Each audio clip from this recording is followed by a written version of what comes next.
రాక్షస జాతి మాటలు మాట్లాడే జాతి మాది కాదు. అన్ని బాగు చేసి అప్పజెప్పినా ప్రజారంజకంగా పరిపాలించకుండా వానికి వీనికి మూటలు మోసి జనాలను హింసించే రాక్షస నికృష్ట జాతి మాది కాదు. తెలంగాణలో ఉన్నాయి రెండు జాతులు. ఒకటి తెలంగాణను ప్రేమించే జాతి, రెండోది రాష్ట్రానికి ద్రోహం చేసే జాతి. ఎవడిది ఏ జాతో తెలంగాణ ప్రజలకు బాగా తెలుసు. ఎవరు తెలంగాణ తెచ్చిండ్రో, ఎవరు తెలంగాణను ఇవాళ వంచిస్తున్నాడో, ఎవడు తెలంగాణకు అన్యాయం చేస్తున్నాడో అందరికీ తెలుసు. నేను ఒక్క మాట దయచేసి మీరు ఆలోచించాలని చెప్పి నేను కోరుతా ఉన్నా. ఈయనకు బుద్ధి వస్తలేదు రేవంత్ రెడ్డికి. ఇవాళ రైతులు చచ్చిపోయినా మంచిర్యాల జిల్లాలో సోయి లేదు. రైతులు రోడ్లెక్కి ధర్నా చేసినా పంటలు కొనుమని బుద్ధి లేదు. ఆయనకు తెలివి రాదు. అట్లాగే ఇవాళ చివరికి సూర్యాపేట జిల్లాలో గిరిజన రైతులు రక్తం జల్లిండ్రు పోయి. రేవంత్ రెడ్డి చెప్తుండు కదా, పంట పొలాల మీద రక్తం జల్లుమంటుండు కదా, మేము రక్తం జల్లుతామని రక్తం జల్లితే కూడా ఈ ముఖ్యమంత్రి మనసు కరుగుతలేదు. అట్లాంటి పరిస్థితి ఇవాళ రాష్ట్రంలో ఉన్నది. 4 సార్లు రైతు బంధు ఎగ్గొట్టిండి. ఇప్పటికి 4 సార్లు. ఒక్కసారి దయచేసి నేను మీకు గుర్తు చేయదలుచుకున్నా. ఆ రోజు ఏం చెప్పిండు రాహుల్ గాంధీ అంటే ఆయన వచ్చిండు వరంగల్కు. వచ్చి ఏం డైలాగులు కొట్టిండు, మా కాంగ్రెస్ గుద్దుండ్రి మంచిర్యాలోళ్ళు, మీకు ఇది చేస్తాం అది చేస్తాం అని రైతులకు ఏమేం కళ్ళబొల్లి కబుర్లు చెప్పిండో ఒక్కసారి మీరు చూడాలని చెప్పి కొడతా ఉన్నా. ఆ వీడియో ప్లే చేయాలని చెప్పి మనోళ్ళని కొడతా ఉన్నా.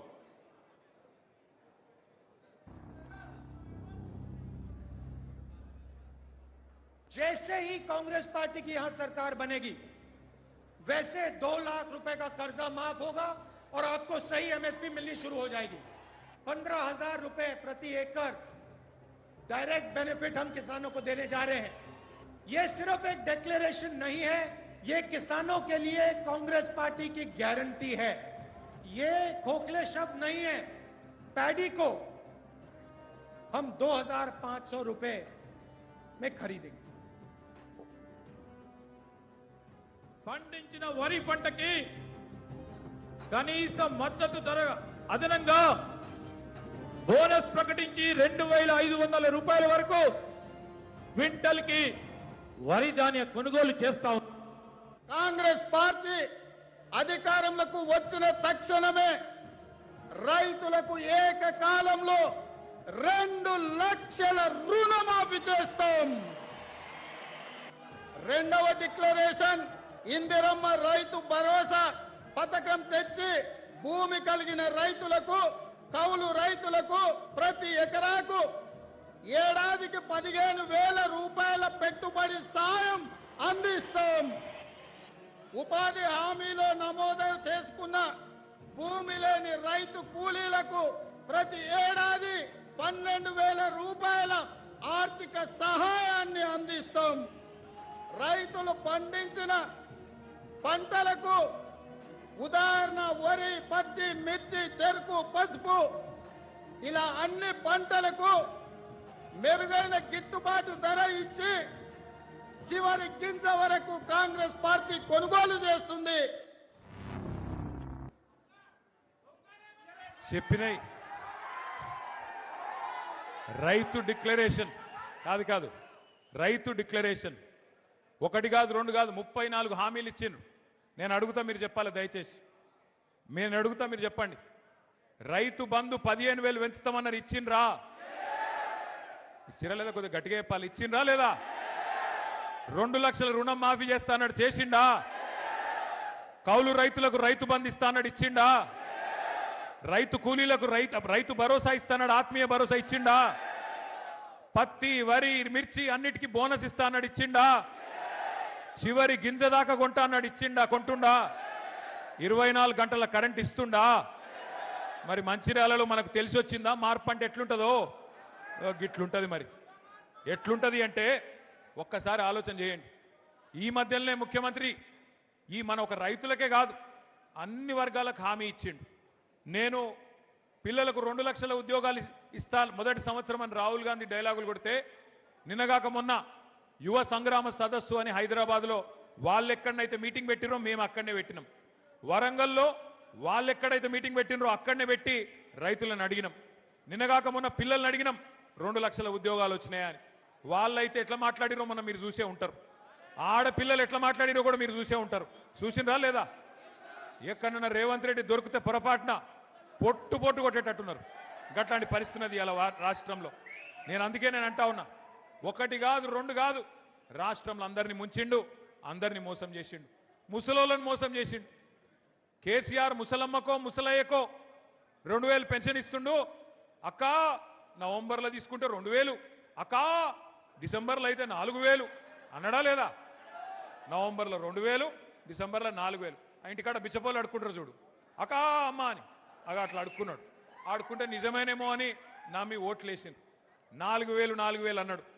అత్తకు 4000, కోడలకు 2500 అన్నాడు. ఇచ్చిండా? ఇప్పుడు అత్త కోడల పంచాయతీలు చాలైనాయి, 4000, 2500 గురించి. అట్లాంటి పరిస్థితి ఏదయా మరి? నిరుద్యోగ భృతి పిల్లలకు చెప్తే 40 లక్షల మందికి 4000 ఇస్తా అంటే నెలకు ఏమైనా 4000 అంటే సడి లేదు, సప్పుడు లేదు. రైతులకు 15,000 ఏమా ఇస్తానో ఏడవైంది అంటే మాట్లాడాడు. కౌలు రైతుల సంగతి ఏందా, బాగా నరికితివి కదా అంటే మాట్లాడాడు. రైతు కూలీలు, పొలం లేనోళ్ళు, వాళ్ళ సంగతి ఏంది, వాళ్ళకు కూడా చెప్తివి కదా నెలకు 1000 రూపాయలని, వాళ్ళ సంగతి ఏంటంటే కుయ్యి లేదు, కయ్యి లేదు. ఈ మధ్యన కొత్త రాగం నేర్చుకున్నాడు ఒకటి రేవంత్ రెడ్డి. ఏమంటుండే ఎరికేనా? ఎంత కండలు తిరిగిన పైల్వానైనా 3 నెలలనే పిల్లలు పుట్టిస్తాడే. 3 నెలల పిల్లలు పుట్టరు అనేది మనకు ముఖ్యమంత్రి గారు చెప్పారన్నట. సరే మాకు తెలియకపాయే, మాకు పెళ్ళిళ్ళు కాలేదు, మాకు పిల్లలు లేరు, మాకు తెలియదా? సరే రేవంత్ రెడ్డి నువ్వు చెప్పింది కరెక్టే అనుకుందాం, 3 నెలల పిల్లలు పుట్టరు కరెక్టే. మరి 32 నెలల పిల్లలు పుట్టకపోతే నిన్నేమని విలువాలే? ఏమనాలి నిన్ను? శాతగానుడు అనాలనా? ఏమనాలి? నేనేమనలేదురా భయ్, మీరే అంటారు. నేను ఒక్కటే అంటున్నా, ఈ బట్టెవాజ్ ముఖ్యమంత్రి, ఈ దగాకోర్ కాంగ్రెస్ వీళ్ళను ఉరికిచ్చి కొడితే తప్ప మంచిర్యాలలో రేపు మనకు మళ్ళీ రైతు ప్రభుత్వం రాదు. గుర్తుపెట్టుకోండి, తెలంగాణలో మళ్ళీ రైతు ముఖంలో చిరునవ్వు చూడాలి అంటే, తెలంగాణలో మళ్ళీ రైతన్న కళ్ళల్లో ఆనందం చూడాలి అంటే, తెలంగాణలో ఏ రైతు చనిపోయినా, ఏ రైతు మరి కుటుంబానికి ఏమైనా ఒక పెద్దన్నలాగా కేసీఆర్ గారు మళ్ళీ తిరిగి వస్తే తప్ప ఈ రాష్ట్రంలో మళ్ళీ మంచి రోజులు రావు. అందుకే దయచేసి నేను చెప్పేది మీ అందరితో ఒకటే, 30 నెలలు గోసపడ్డాం, 31 నెలలు గోసపడ్డాం, ఇంకా మిగిలింది 29 నెలలు మాత్రమే. 29 నెలలు మాత్రమే. ఈ సినిమా అయిపోయింది, ఇంటర్వెల్ దాకా చూసేసినాం, ఇంటర్వెల్ వరకు తెలిసిపోయింది సినిమాలో ఏమీ లేదు, తిట్లు తప్ప బూతులు తప్ప ఏమీ లేదు, వీళ్ళతో అయ్యేదేం లేదు. సెకండ్ హాఫ్లో కూడా ఇంటర్వెల్ అయిపోయినాక సెకండ్ హాఫ్ ఉంటుంది కదా, అందులో కూడా వీళ్ళతో ఏమి కాదు, ఊదు గాలది పీరి లేవది. ఎందుకంటే వీళ్ళతో ఏమి కాదు, వీళ్ళకి చేత కాదు, గివే తిట్లు, లేదంటే ఒక 4 కేసులు పెడతారు. మీ ఎమ్మెల్యే కేసులు పెట్టుడు తెలుసు, రేవంత్ రెడ్డి కూడా గదే తెలుసు. కేసులు పెట్టాలి, పోలీసులను అడ్డం పెట్టుకోవాలి, ఎన్ని రోజులు బతుకుతావు అట్లా? అందుకే నేను అంటున్నా, ఇన్ని రోజులు కష్టపడ్డా మా తమ్ముళ్లకు చెల్లెళ్లకు నేను ఒక్కటే మాటిస్తున్నా, మంచిర్యాలలో మిమ్మల్ని ఎవడెవడైతే సతాయిస్తుండో పేర్లు రాసి పెట్టుకోండి, పేర్లు రాసి పెట్టుకోండి. ఎవరిని వదిలిపెట్టే సమస్యనే లేదు, ఏ ఒక్కరిని కూడా వదిలిపెట్టే సమస్య లేదు. నేను కేసీఆర్ గారి లాగా మంచోని కాదు, నేను అంత మంచోని అయితే కాదు. రేపు గ్యారంటీ నేను చెప్తున్నా, మీకు గ్యారంటీ నేను చెప్తున్నా, ఇంకొక 28 నెలల తర్వాత తిరిగి కేసీఆర్ గారు ఈ రాష్ట్రానికి ముఖ్యమంత్రి అయి తీరుతారు. 600 తెలంగాణ ప్రజల ఆశీర్వాదంతో మళ్ళీ తెలంగాణ తెచ్చిన నాయకుడే ఈ రాష్ట్రానికి నాయకత్వం వహిస్తాడు. ఆ రోజు ఈ రోజు ఎవరైతే తోకలూపుతున్నారో అధికారులు, వాళ్ళకి నేను చెప్తున్నా, ముఖ్యంగా పోలీసు వాళ్ళు, డ్యూటీ చేయండి కానీ అతి చేయకండి.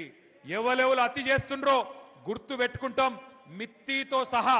నువ్వు రిటైర్ అయిపోయినా మిత్తితో సహా తీసుకొచ్చే బాధ్యత నాది, మిత్తితో సహా తిరిగిచ్చే బాధ్యత నాది.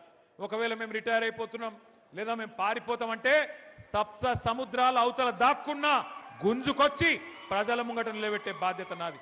దయచేసి నేను కోరుతా ఉన్నా, ఈ దుర్మార్గ రాక్షస ప్రభుత్వానికి అండగా నిలబడకండి, కరెక్ట్ కాదు.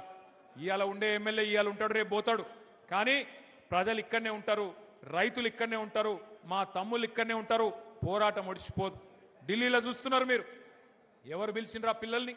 ఢిల్లీలో వేల మంది పిల్లలు నిన్న పార్లమెంటు ముందు ఏ రకంగా ప్రభుత్వాన్ని గడగడ వణికించిండ్రో మీరే చూస్తా ఉన్నారు.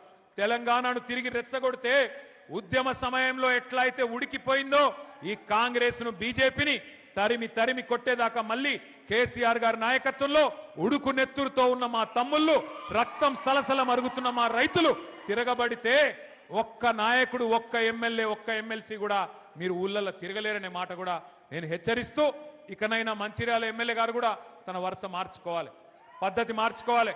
ప్రజలకిచ్చిన హామీలు నిలబెట్టు. 6 గ్యారెంటీల గురించి మాట్లాడు, 420 హామీల గురించి చెప్పు. ఎస్సీలు, ఎస్టీలు, బీసీలు అడుగుతున్నారు నిన్ను, ఏమాయ మీరు ఇచ్చిన హామీలు, ఏమాయ నువ్వు చెప్పిన 420 హామీలు? పోయి మీ ముఖ్యమంత్రిని పట్టుకో, ఈ పని చేయి, ఈ పని చేయి అని ప్రజల కోసం మంచి చేయించే ప్రయత్నం చేయించు. అంతేగాని బీఆర్ఎస్ నాయకులను శోభబెట్టే ప్రయత్నం చేస్తే వదిలిపెట్టమని చెప్పి మళ్ళొక్కసారి విజ్ఞప్తి చేస్తూ, ఈరోజు మరణించిన తనుగుల నాగరాజు గారు, తనుగుల అభిరామ్, గుండారపు వెంకటేష్, నెలికి లచ్చన్న వారి కుటుంబాలకు ఇవాళ కేసీఆర్ గారు అండగా ఉన్నందుకు ఒకసారి గట్టిగా కేసీఆర్ గారికి చప్పట్లతో మనందరం అభినందనలు చెప్దాం. తప్పకుండా భవిష్యత్తులో ఏ కార్యకర్త కష్టం వచ్చినా అండగా ఉంటాం.